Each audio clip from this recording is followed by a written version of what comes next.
Good morning. Please be seated and welcome to Mayflower Congregational United Church of Christ, where no matter who you are or where you are on life's journey, you are welcome here.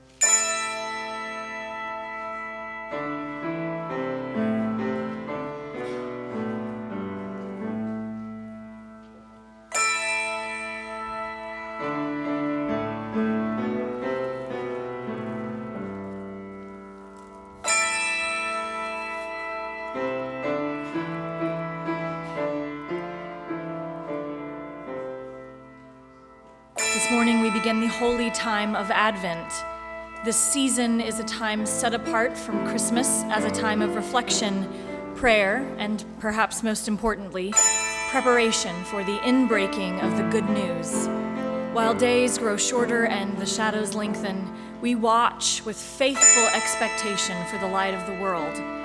We have purposely changed the pace and rhythm of worship to help us keep watch with new eyes. So please be attuned to the order of service and doxology during these 4 weeks. During this sacred season, let us lay aside our cynicism and soften our hearts that we might go into the world to nurture hope for justice and peace, this season and always.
Will you bow your heads with me?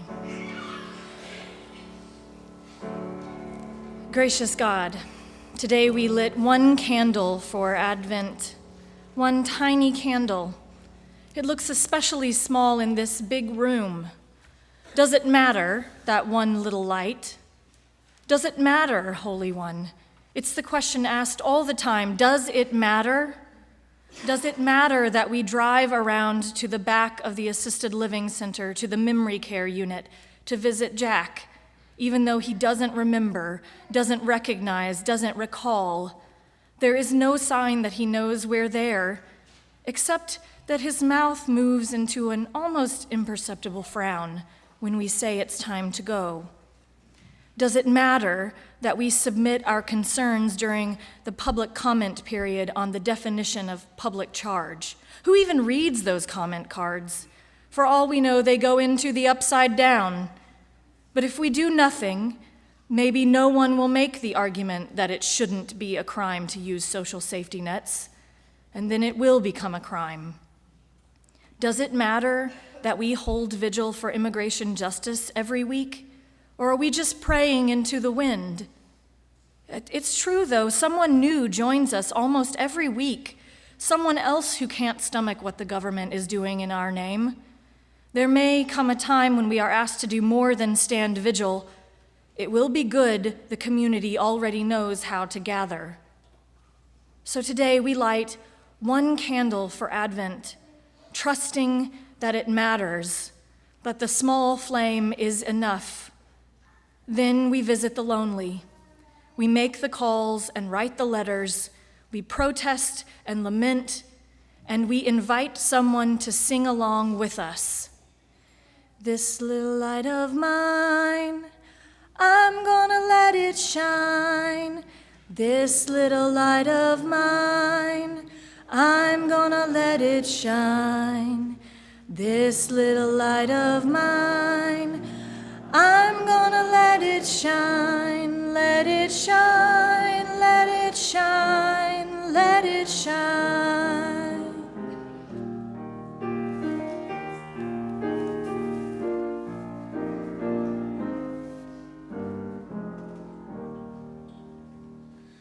When it comes to following the lectionary, as Lori and I do most Sundays, life is like a box of chocolates. Or so said the wise and visionary Forrest Gump. You never know what you're going to get. Last Sunday, Lori drew Reign of Christ Sunday, which seems to happen to her every year. And because we prefer around here to talk about following Jesus instead of worshiping Christ, and we're not very Trinitarian, this can be a problem, the reign of Christ. So, because what goes around comes around, this morning I drew an apocalyptic text to start Advent. And as you might imagine, I'm not big on apocalyptic texts. I come by this bias naturally, having spent my whole life around people who use the fear of the future and what they pretend to know about it to manipulate people.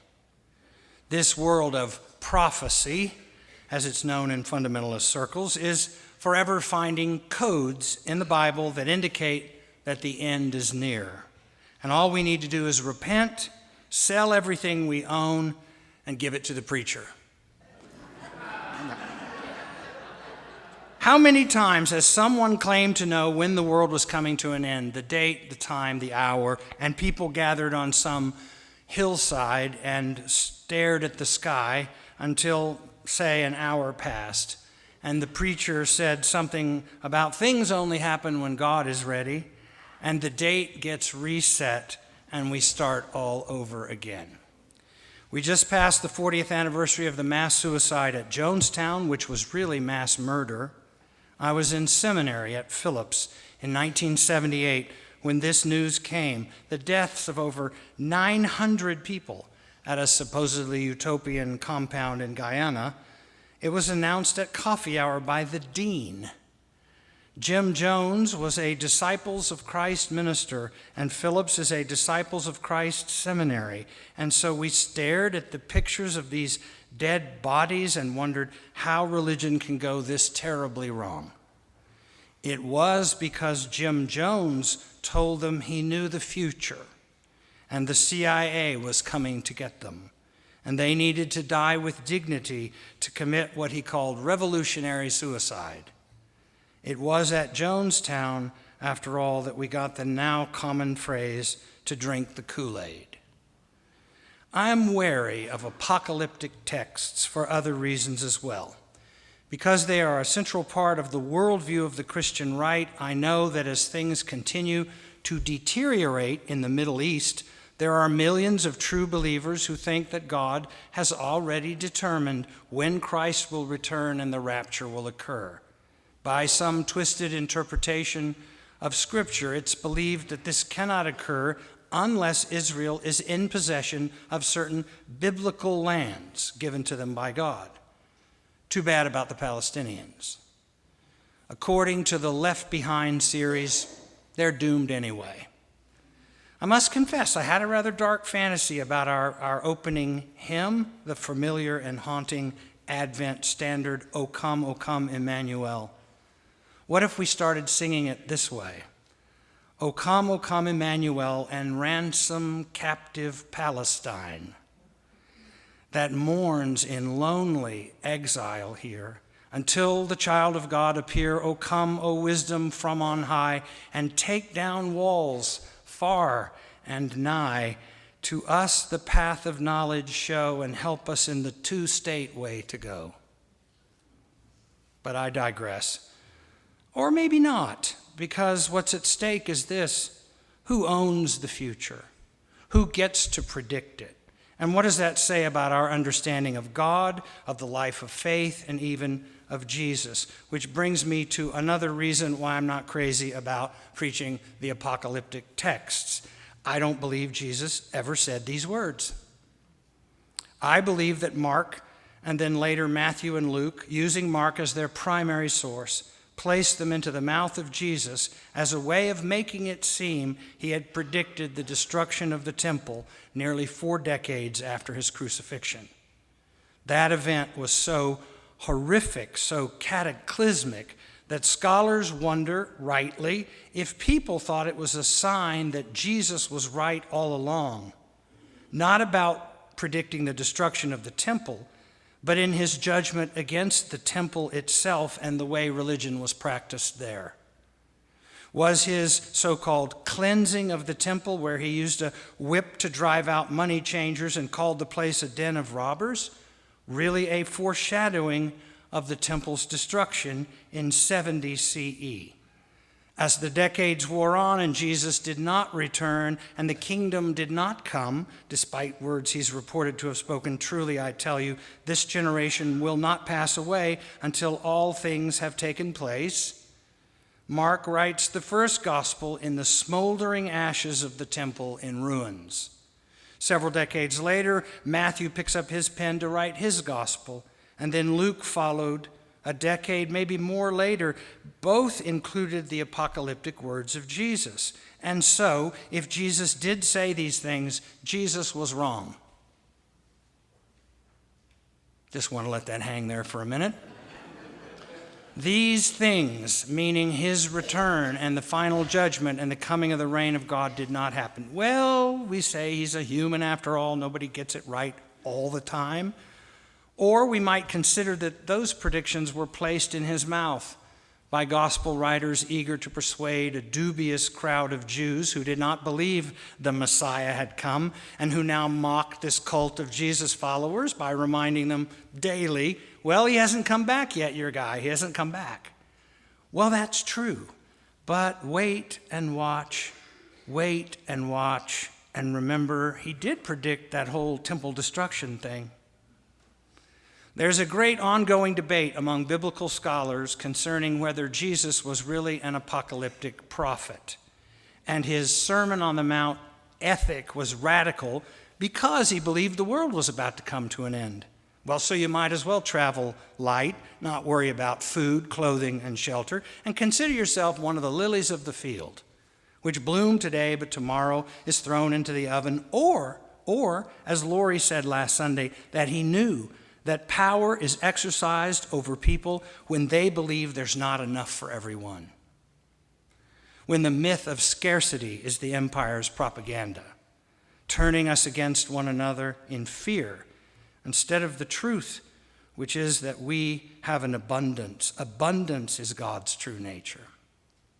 So over the centuries, whenever the moon would turn red, or there was a total solar eclipse, or a comet streaked across the sky, people believed, based on these apocalyptic texts, that they were witnessing the signs of distress among the nations. And this continues to this day. In the 24th chapter of Matthew are these words: nation will rise against nation, and kingdom against kingdom. There will be famines and earthquakes in various places. All these are the beginning of birth pains. So, to sum up, an increase in false messiahs, an increase in warfare, an increase in famine, an increase in plagues, an increase in natural disasters. These are the signs of the end times. Oh, wait a minute. Just consider a few of the things that are happening now. Vladimir Putin, who stole the Crimea Peninsula without consequence, and the Crown Prince of Saudi Arabia, Mohammed bin Salman, gave each other a big, happy high five at the G20 summit on Friday. And why not? They belong to a very special fraternity of dictators who get away with murder. Now a 7.0 earthquake rattles the southern coast of Alaska. Put this together with the greatest humanitarian disaster of our time in Yemen. Add a flood of refugees around the world, including at our southern border, who, in the words that Luke has Jesus speak, are fainting from fear. And then don't forget the forest fires that took my little brother's house and that incinerated less fortunate people in their sleep. Or our own government's unequivocal conclusion that global climate change will bring the real apocalypse if we don't act. And then our supreme leader said he doesn't believe the findings of the government he leads. And who can blame people for saying, yet again, the end is near? I think the end is not near. Who can blame people for looking at the sky sometimes and begging for an intervention? Human beings, as it turns out, are primarily fascinated by two things: beginnings and endings. They want to know how we got here and what our fate might be. And we know that when things turn dark, as they feel lately, apocalyptic fear rises. When times are good, on the other hand, apocalyptic fever subsides because, things are better. They don't want the party to end.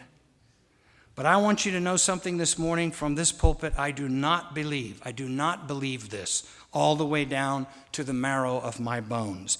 I do not believe that if we destroy this planet and one another, it will be God's judgment on us. On the contrary, that such belief hurts our chances to act in such a way that we might save ourselves and the future of our species. All of the things I just mentioned as signs of the end are the fault of human beings. If we perish, it will be an apocalypse of consequences, not an apocalypse of judgment. I don't believe in that kind of God.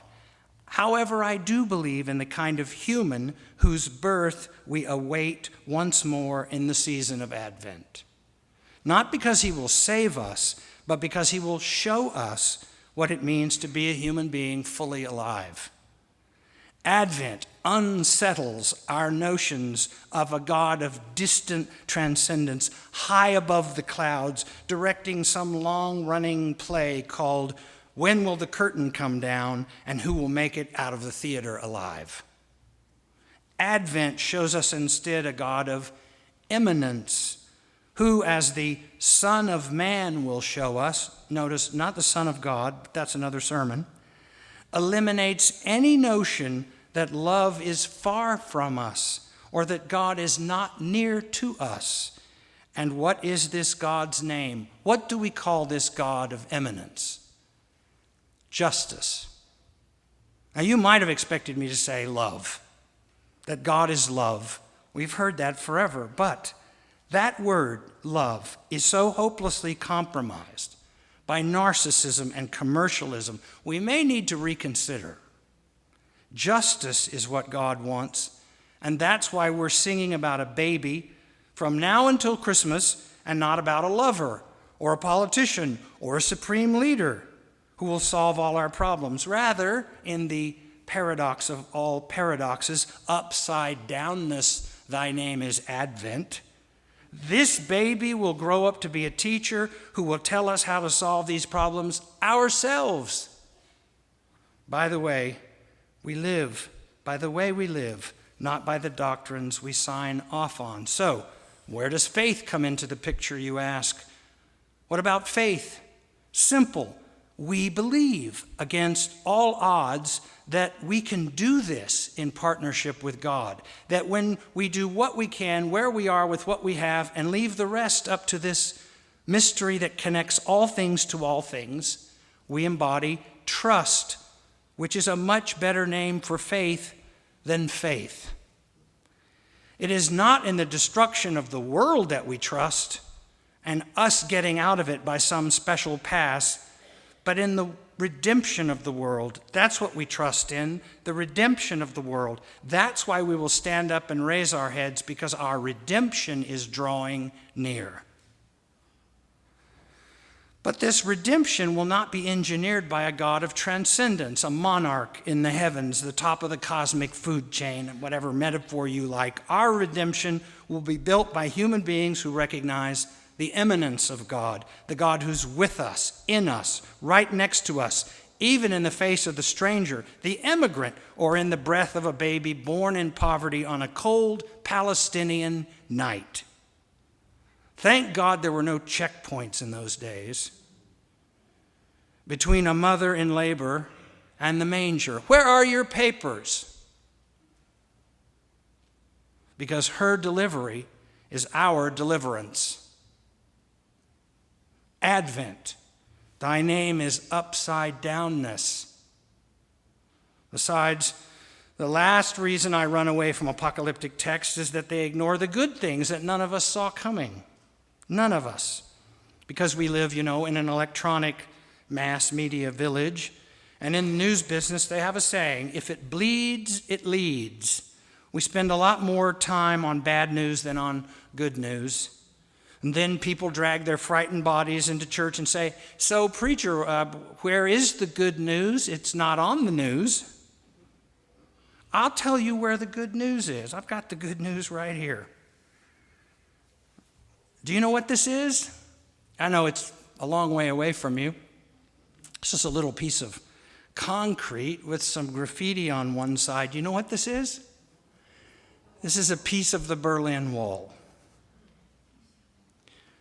On Thursday night, November 9th, 1989, after Mikhail Gorbachev allowed East Berliners to travel to the West with only a stamp, and the guards stood down, a sea of humanity celebrated one of the most electric moments in human history. I remember the following Sunday here and making a simple announcement that was met with cheers. I said, the wall is coming down.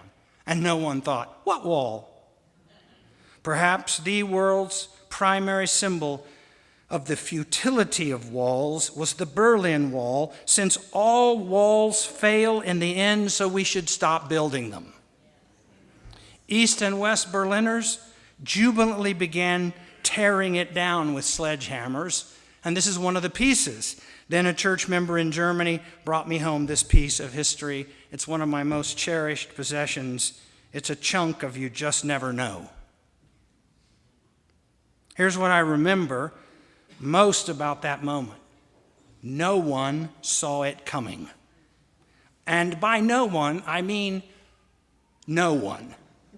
Not a single politician, pundit, commentator, or historian predicted that the Soviet Union would suddenly implode with a whimper, without a single shot fired.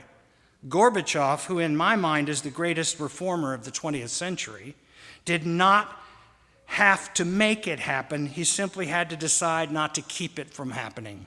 And he did. It was a failed system, and no wall could save it, not even a big, beautiful wall that West Germany would pay for. George Herbert Walker Bush was president of the United States when the Berlin Wall came down. His death is but another reminder of how much we seem to be missing people who used to lead this country because, well, let's face it, we miss decency and integrity.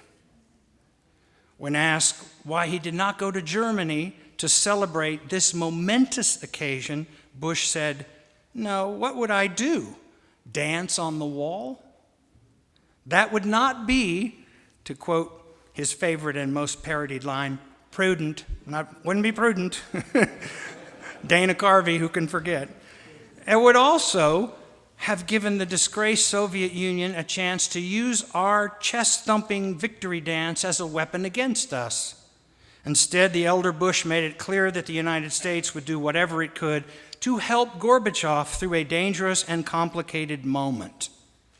But to go to Berlin to make a speech or hold a rally or talk about this being the greatest victory over evil in the history of the world, even though it was in fact the Iron Curtain that fell, out of consideration for the losing side, the President of the United States chose not to brag about it. Starting to miss those days. So I will continue to hold apocalyptic texts at arm's length, not because there's nothing to worry about these days, but because I worry most about those who say there's nothing we can do about it. That's false prophecy. We can welcome more and more people to the table if we decide to tear down walls and add a leaf to make the table bigger, but only if we know where our loyalties lie. As Lori likes to say, all of us need all of us to make it. Which means, I guess, that the sheep and the goats of the great judgment are really going to just have to share the planet. And if we keep thinking we need a wall or prison camps for brown kids that have been separated from their parents, then we had better not sing Christmas carols like we don't have a clue. Doomsday prophets always have something to sell us. Remember that. But the baby born in the manger has something to give us. Trust in a God of judgment. A God of justice. It's a J word, but it's a big difference. Trust in a God of justice. Can you hold on to that? I know it's a slender thread like the green shoot from Jesse's stump, but I promise you there is more light yet to break forth, and we will not see it coming either. But we will celebrate it when it comes without rubbing it in anyone's face. Because although we always hear about being people of faith, what do people of faith say? You all are people of faith. What do people of faith want? I believe we're really people of trust. And that's the language I'm going to start to use. We are the people of trust, and the people of trust never give up. Why? Because Advent, thy name is upside downness.